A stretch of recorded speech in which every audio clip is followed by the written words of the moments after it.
Hello everybody and welcome to the Carlum Cymru revision sessions.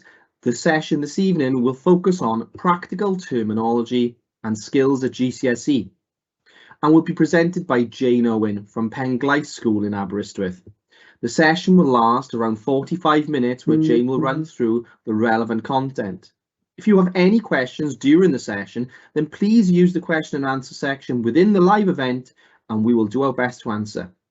The session will be recorded and the recording and any relevant resources will be uploaded to the e-sgol website under the Carlum Cymru tab. And over to you, Miss Owen. Hello everybody this evening, and as Mr. Ridd explains, I'll be going over some practical skills for GCSE level. So we have here quite a few words that physicists use, and hopefully my aim tonight is to demystify and for you to feel a bit more comfortable using the words in the right place, in the right context, because very often they are confused and they are used very glibly and in the wrong place, and they all mean very specific things. The easiest one here that we can see in front of us is probably the anomaly. That means that it's an odd one out. It could be an odd one out in the table, or it could be an odd one out from the graph. So it's a value in a set of results which is judged not to be part of the inherent variation. Now, this terminology and these words that we've used are used by WJEC, and they will expect you to use the right word in the right situation. Now I'm going to tackle accuracy, and I'm going to tackle reliable. Now, interestingly, these are two words that are very often confused together. And one of these we don't use at all for WJC whatsoever. In fact, it's reliable. Because reliable, if we take a look at the meaning of reliable, we'll look at two words that can replace reliable: repeatable and reproducible. So repeatable is if we look at a table and we look at a table of results row by row, we want to see if the results are close together. And if they are close together, we say they are repeatable. So it's if a repetition by a single learner using the same method and equipment obtains the same or similar results. Okay, so they've done repeated readings and they've got similar results. We say the results are repeatable. Reproducible is if you look and compare with another group or another group of scientists or another group of learners, and they obtain similar results, then we say that they are reproducible. Notice, at no point can we get away now with saying anything to do with reliable. If you put reliable in your answer, you won't be credited. You have to pick out the words repeatable or reproducible. Comparing repeated results, repeatable. Comparing with other groups of data, reproducible, to see how close they are together. So let's just have a look at accuracy. So for example, for accuracy, let's just take that G equals 10 newtons per kilogram. If we do two experiments for accuracy, and I get one experiment where I get G equals 15 newtons per kilogram, and I get another one where G equals 11 newtons per kilogram, so I've done two different experiments completely, and I've got two different results. Which one is the more accurate? The one that is closer to what we call the true value. So if I call G equals 10 newtons per kilogram the true value, I mean, if you go on to do A level, you'll learn that we use 9.81. newtons per kilogram. But here for GCSE, we can say G, the true value is 10 newtons per kilogram. So clearly the one closest to it, 11 newtons per kilogram, is going to have the most accurate. So this one we will say is accurate. Whereas the 15 is a little bit further away from the true value. So we say it's got it's least accurate if you're comparing the two. Now let's bring in another, so a measurement result is considered accurate if it is judged to be close to the true value. So we'll link that one up. And now I want to have a look at the word precision. And precision kind of like, it helps us to visualize a dartboard. And you can see there are 4 scenarios. And precision is how close the values are together. So for example, if I just take this one here, all of the shots into the dartboard are very close to one another. So we can say that the result is precise, or the set of results are precise. They're very close together. But you can see that it deviates from the middle position. So it's not accurate. It's not close to the true value. The first one, you can see that it's not precise because all of the dartboards are not close together, and they are not close to the central position, i.e. let's assume that the bullseye will be the true value. So that is also not accurate. And then we can switch to D, because we can see that the results there are all quite close together. So we can say that they are precise. And they're also centered around the middle position, the true value. So we can also say that that is accurate. So you're starting to see the difference between precision, how close the values are to each other, and accuracy, how close the value is to the true value. And interestingly, C, if you take any one point, then in itself, it's not accurate. But if you look at all of these, you can see kind of like if you take a mean of all of them, then it's actually quite close to the true value. So that the mean result here, or the mean value, is what we call accurate. Any single one is not accurate in itself because it's not close to the middle point. But if we take a set of repeated readings and we get this, then the mean of all of that is going to be a lot more accurate. And here, though, unfortunately, we have to say that it's not precise because the readings are not close together. Now, I have put here kind of like the differences between accuracy and precision. So precision is how close they are together, all right? And accuracy is how far away they are from the true position. The further they are away, the less accurate it is. The closer it is, then the more accurate it is. Okay, now, so let's go back to our terminology a little bit. And before I go on to another one, let's just match some more together. So this shows the closeness of agreement between measured values. It gives no indication on how results are to the true value. That will be your precision. And then we've done accuracy. So there are 2 left, resolution and uncertainty. And I want to go into a little bit more detail about resolution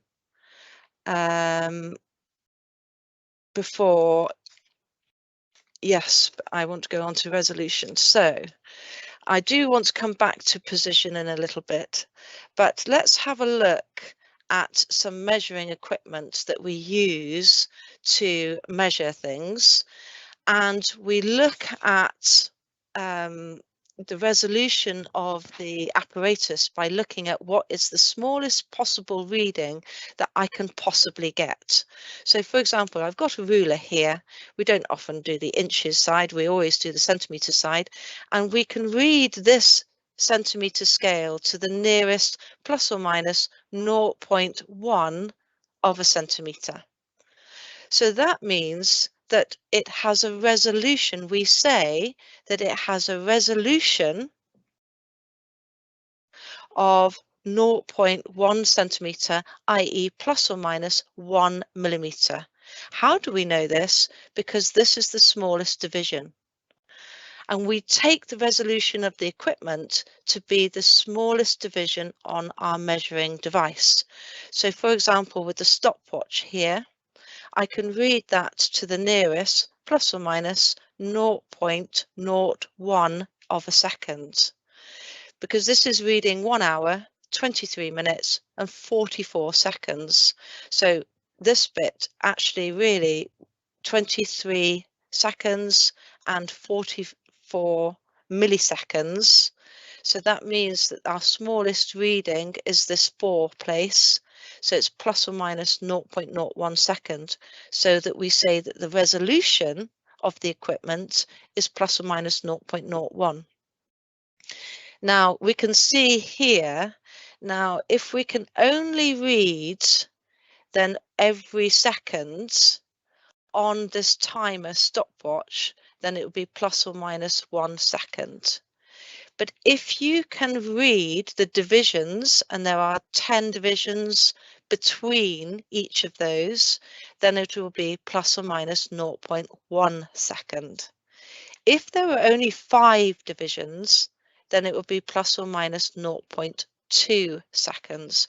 So you really do have to, and you can't ascertain really from that picture that I've given you, but you can do it for the digital and you can do it for the centimetre scale. So the question is, you've got here a set of data that somebody has provided, and they've only done one set of repeats. And the question is, do we need to do any more repeats? Is there a need? And that's very often an exam question. And there's a couple of ways you can look at it. You have to read the question really carefully, because if they ask about repeatability, then you need to say that, well, you need to check with another repeated set whether the results are close together. You want to check whether there's an anomaly there. You want to identify if there is an anomaly, and you want to discard the anomaly. But if you get asked about the accuracy, then you still want to be able to repeat the results to see if, again, the results are close together, but then that is to do with repeatability. But if you are asked in a question whether it will help with the accuracy, then the mean result that you get, if you discard any anomalies, will produce a more accurate mean. Complicated? It's a little bit complicated. So let's have a little look at, I'm going back over repeatability and reproducibility. Okay, so we don't say the word reliability. We have to choose to use the word repeatability or reproducibility. And this is when we look at a table of results and we look at that precision and we look at how close the points are together. If the points are close together, or the values are close together, we say that it's repeatable, and that's from the same person doing it with the same set of equipment, okay, with your repeated results. It's how close those results are together. It's about looking at the precision. Whereas if you compare those results with another set of data, then we're looking at reproducibility. So I'm going to switch now to have a look at this and apply this to some tables that my classes have been making just in the normal course of their practical work. And we've got a lovely table here, and they've written their results.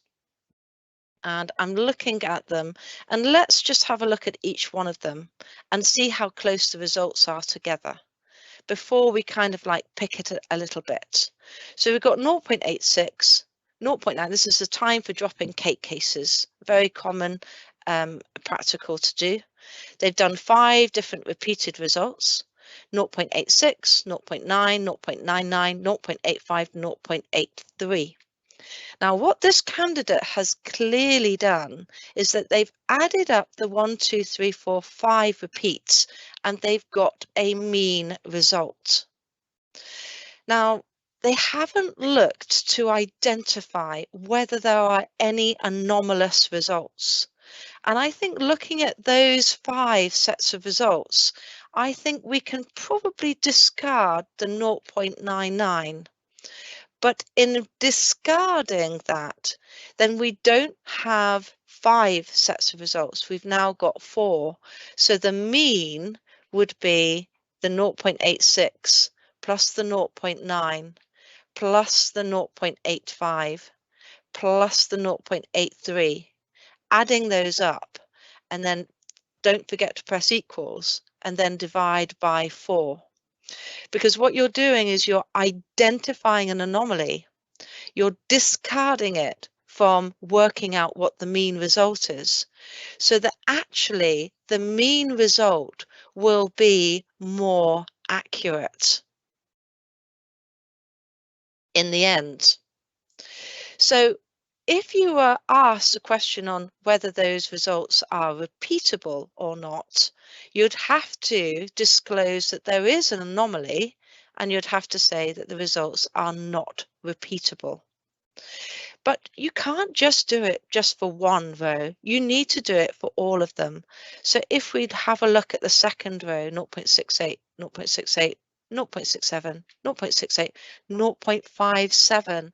Now, I probably would want to discard that one because it's so far removed compared to the other 4.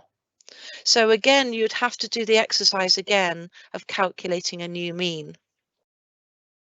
And you just literally work your way down. So 0.67, 0.45, 0.55, 0.57, 0.544 or 54. Well, not sure which way to go really, because they've got quite a high one here and they've got a low one here.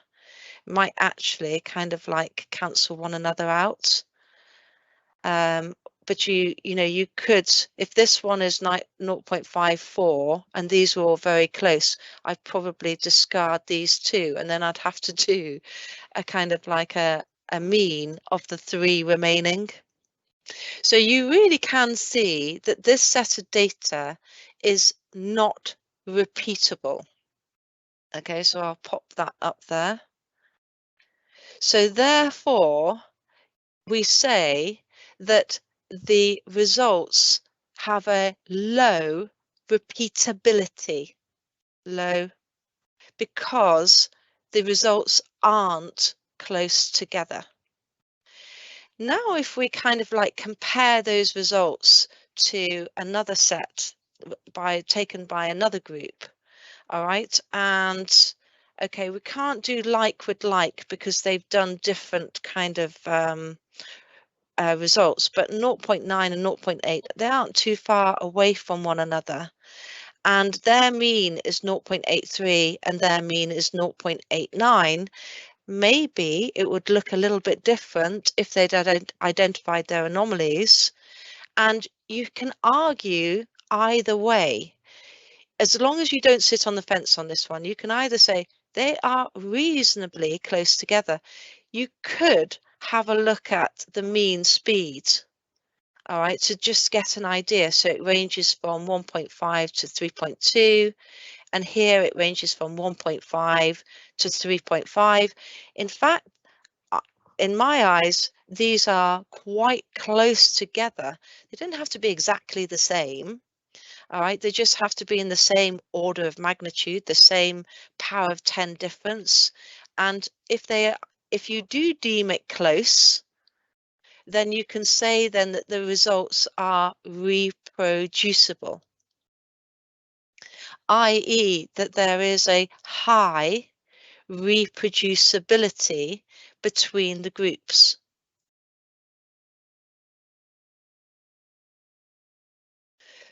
Okay, now some of you might have spotted as you're looking at these tables that there are some other errors. So I'm going to use a different colour, I think, for this bit. No, let's go for green. Okay, now you can see that in the top one, I'll choose another table so that not to kind of like confuse it all. Let's go to the second table because this is so commonly done. All right, let's go to the third table. In fact, I can see many here. So this candidate has kind of written their raw results, but you can see what they've done. They've missed out that second decimal place. Now it comes back to the resolution of the timer. The timer resolution is plus or minus 0.01 seconds. That means that if all of this is time and this particular candidate has not put the column heading, nor have they put the unit at the top, and all column headings need a quantity at the top with a unit in a bracket, all right, next to it. Now, clearly the number of cases that doesn't have a unit, but all of the other should have a unit. And it's okay to do it like this: drop 1, drop 2, drop 3, drop 4, as long as you have got on top of it and you've got it kind of sectioned off correctly, a space for the quantity and the unit. Now, it could be time in seconds brackets or time slash seconds, like that. Anyway, you can see the timer has a position of 0.01 seconds. So you're expecting, as you go down all of these rows, for them all to be to the nearest 0.01 seconds. So here there's a naught missing, and I'm assuming it's a naught because it's the thing to miss off. All right, and then keep going. And even when they calculated the mean, they've calculated the mean to the same number of significant figures as their raw time, which is a good sign. Whereas, as you can see on the fourth one down here, not only have they not got 2 decimal places all the way down, this is probably somebody in the same group. No, the results are a little bit different. Okay, but here, can you see what they've done? They've done 2 significant figures for their time, and then you are allowed to add 1 more significant figure for your mean time, but I have noticed WJC don't like that. They want it to be the same number of decimal places. Okay, so mean is 0.70, 0.64, and when you are kind of like rounding it, don't truncate it and chop off the last one. Think about it and see whether you have to round up or down. Okay, so this will be 0.50, assuming that that is the mean, and 0.41. Okay, so all of these I have just truncated, and it's okay to do that because the number before that is less than 5. But this last one, 0.398, I have to round it and it will be 0.40. I can't just put 0.39 and ignore the fact that there's the 8 there. I have to round it, and I have to round it correctly. Okay, so this is kind of like, I think we've covered terminal speed here on this table, centimeters per second, or I think they've done this one in meters per second. They've missed out the unit. This person here, they've missed out terminal speed and the unit, okay, and they've missed out the time in seconds at the top. So it's very easy to do, but it's very also easy to see where somebody else goes wrong when you look at somebody else's results. Sometimes, you know, like in an exam, they'll kind of, you know, say, oh, right, okay, let's not have this mean here. You work it out. What have you got to do? Or this terminal speed here, they won't have, right, you work it out. What have you got to do? All right, and you have to fill in the gaps. Make sure if they ask you to fill in the gaps that you do fill in the gaps and you don't just do all the working and then forget to fill out the table. All right, simple things like these cost marks. Now let's have look at a few graphs and look at kind of like things like the axes, line of best fit and plotting. So you can see for the first one, let's just go back. You can see with the first one here, oh, don't want to write anything. You've got an even distribution of points either side of the line along the length of the line. Whereas we have identified here one anomalous point that we don't think is part of that line. And that's okay to do that. It's an anomaly. It's not an anomaly from the table, it's an anomaly now on the graph. Okay, and this is your mean results that you are plotting. Now we can see here on this one there's a trend, and I probably would want to use a straight line there. So you'd have to use a ruler, 30 centimetre ruler, a sharp pencil, and it looks like it wants to go through the origin. All right, so I'll probably do something like that. Now I'm kind of like swinging it, so it's a little bit difficult to do on the computer. All right, but I've got an equal distribution of points either side of the line along the length of the line. Now it's okay if it looks like it's going to be a straight line. It's a lot harder if you are going to do it as a yeah, I want to be able to do this now. If it's going to be a curve. And you can see with the next one that it's going to be a curve. Now, what I want to do is I want to turn the whole computer around or the whole exam paper around and get my center of my elbow at the center of the circle that I kind of want to subscribe. This is a really awkward position to be able to do this. Okay, so that's why it's better to turn the paper around, and then you can do an arc and you do one smooth curve through the line of best fit. Now, a bit wobbly, and you can see it will be done so much better when it's flatter and when it's turned around, so your arm wants to kind of like naturally curve around with it. Now, what's important is that we don't like wispiness, all right, like this, going over so it's a bit thicker. We don't like kinks, and that means that you've joined the line. Let's try another one here. Say you've joined it with a short ruler here, and then you do another one, say a short ruler, and then you end up with a kink. We don't like kinks. Okay, so what you want is a 30 centimetre ruler, clear ruler, so that you can see through, so you can judge the balance of points either side of the line. Okay, clearly this one is going to be a negative correlation, and again it will be a straight line, so you can use your ruler, and as long as you've got an equal distribution of points either side of the line. Now I would argue perhaps I'd want to rotate this a little bit to give a better fit, because you can see I haven't got many points on the top of that.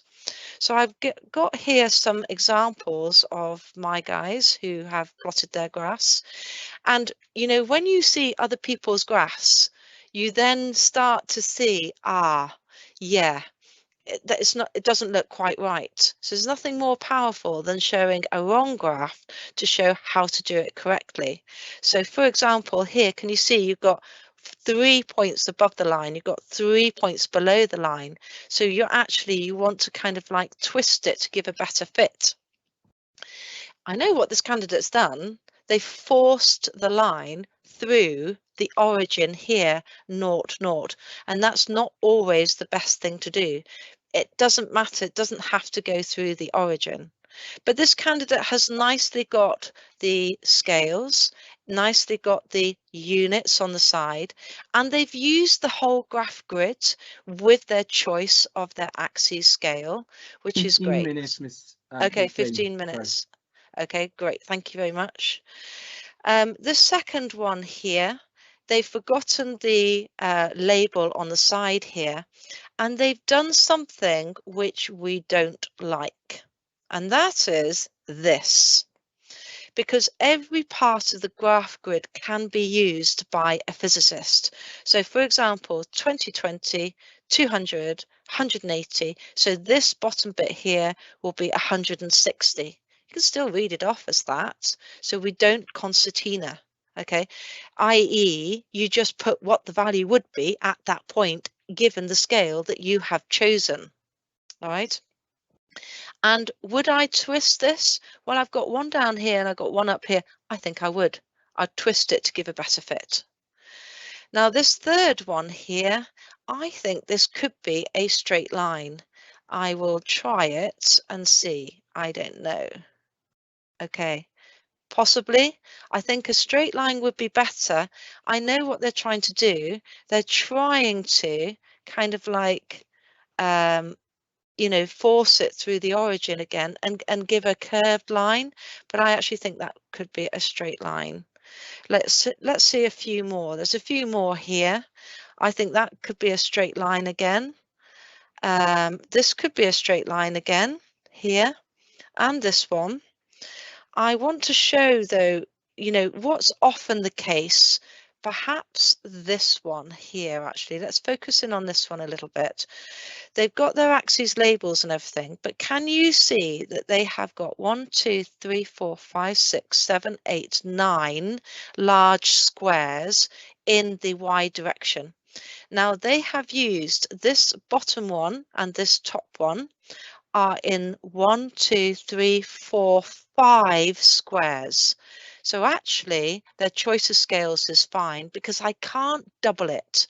If I started at 2 here and expanded up for every 2 large squares, I still can't fit it on any bigger scale. So they're fine, but that is very often the case that the results are kind of like squashed into a small area, and you need to use the graph grid in both of the directions to fill the whole grid, as long as it's over halfway in the X direction and the Y direction. Right, I am going on. I want to go on. So this was a question, all right, where they were asked to plot a graph. Let's have a look at it in a test. And quite interesting, they've given a set of results that asked to set it out. The most common mistake on this sort of question is that candidates go up 1, 2, 3, and then draw their line in the bottom half. We call that compression of the y-axis. This candidate hasn't. This candidate has done it right and spread it out over the whole graph grid. All right, but they have misplotted 1. At 1.5, they have plotted, 3.5 is all right. Okay, it's the next one, 4.5. So can you see 4 here and 6 here? So 5 would be in between. So 4.5 would be halfway between 4 and 5. So you really have to hone in on what your scales are telling you in order to plot correctly. Now I do see another error. These plots here are a little bit too thick. All right, so the plotting needs to be neat crosses and not gone over like this, so that the center bit ends up being too wide in the X or the Y direction. All right, they need to be neat.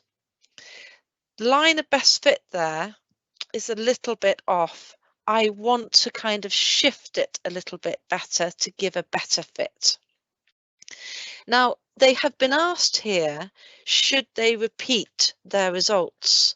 Well, if they had identified that this was an anomaly, like the next candidate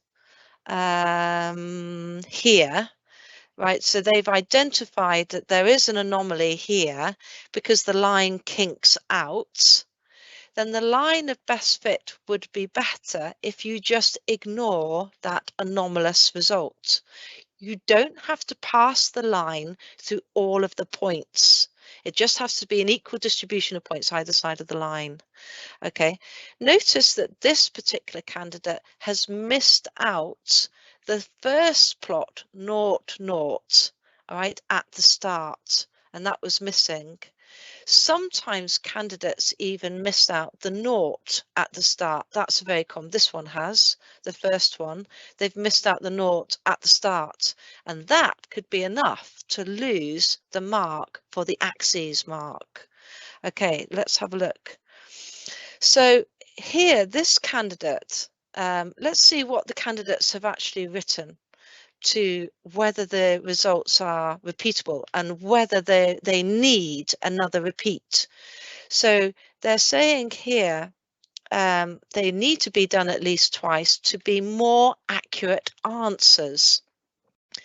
We need to be a little bit more specific than that, because really this question is asking about the repeatability, how close the results are together. Now, if the results are close together, then it means that any mean that we do produce will be more accurate. But you can't just get away with saying more accurate answers. You've got to be specific and say that the mean is more accurate. Okay, what is it that's more accurate? Not just the results itself. So this person here is saying that they've identified an anomaly, even though they haven't missed it out from their line of best fit. We should identify this anomaly and get rid of the result, as it should be on a curved line. So what they're identifying the anomaly, and they're saying get rid of it from when they're having to calculate their mean, so that their mean result then will be more accurate as a result of it. Okay, all right. So it gives you an idea of where this language comes in. I'm thinking these are another set of results, and I came across this one today. And I know the line of best fit is a little bit wobbly, needs practice, but I have to say it's got the labels, it's got the units, it's got a beautiful line of best fit, and it's got the plotting spot on. Okay, now some of these candidates here, they have 1, 2, 3, 4, 5. Now what I'm trying to do is I'm counting the number of squares the least point this point and this point occupies, and it's less than that. 1, 2, 3, 4, 5. So it goes from here to here. So let's just rub that out a minute and just redo that. So from here to here there are 5 squares. Now this is an exam paper. All right, and they've been given 1, 2, 3, 4, 5, 6, 7, 8, 9, 10, 11, 12 squares in this direction for the whole graph grid. The fact that you can double this 5 to 10 means that you can have a better fit, a better scales axes. So they might have been better off by starting at 30 here and then going up and say 40 for every 2 squares as opposed to every 10. And then you could have stretched and expanded your y-axis out to give a better graph occupying more of the graph grid. They get their plotting mark. They are actually neat crosses. But look, there's an awkward axis here. It goes up in 30s from 50 to 80 to 110. We don't like things going up awkwardly, like in 3s, 7s, 9s, 13s, 11s, we see it all. Okay, and here we've got no unit to go with the label. They've got the label, but they haven't got the unit that goes with them. So it's a wonderful example of what not to do, but the plotting's good. This next one here, I mean, I think I was being a little 5 minutes, Jane. Okay, a little bit generous in this, because I gave them the plotting mark, because this candidate has used a backward scale. They've gone down in numbers and they need to be going up in numbers so that they will get a general trend that looks like a negative correlation, non-linear. We say decreasing at a decreasing rate. Okay, so you can see a couple of others that I've put up there, but I think in the last 5 minutes, I will just cover something that is in all of the sciences: the hazard, the risk, the control measure. The hazard is the object that is that can cause damage to your body. So, for example, in this thermistor experiment, they had to have hot water. So the hot water is the object, and what can it do? It can burn you or scald you. So you need two things in the hazard. Then you take the burning from the hazard and you put it into the risk and say when this will happen within the experiment. So, for example, you can get burnt when you're pouring the hot water. So this candidate has corrected themselves. And then the control measure is to pour carefully the hot water, all right, in the experiment. And there's a couple of more there that gives a full 2 marks, and one here that doesn't get any marks at all. Okay, and because they haven't added enough details. So I'm going to go back to my first slide, all right, and just cover one little thing, and I'm thinking this uncertainty is what the true value lies within. So we say plus or minus 2 degrees, okay, and that would be your uncertainty, and the resolution is the smallest reading that you will come across. Now, the uncertainty will kind of like give you a measure of how the limits of your experiment. So, for example, 20 degrees C plus or minus 2 degrees C. So you could go from 18, which is the minimum, up to 22. So if you get a final answer, which is say 21, we can say it is accurate because it's within the limits of the uncertainty. Whereas if I got, say, 723, it lies outside of the limits of the uncertainty. So we have to say it's not accurate.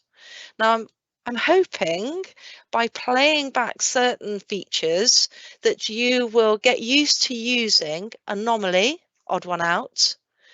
Don't use reliable, use repeatable and reproducible instead.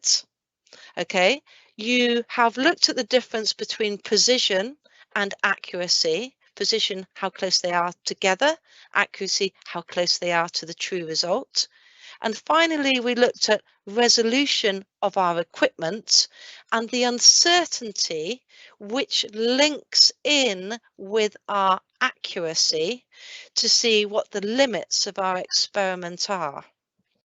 And I think I will close on that note and say good night and thank you for listening, and I hope it's been of some use, and I'll pass you back to James Ridd. Oh, thank you, Jane. That's the end of this session on practical terminology and skills at GCSE.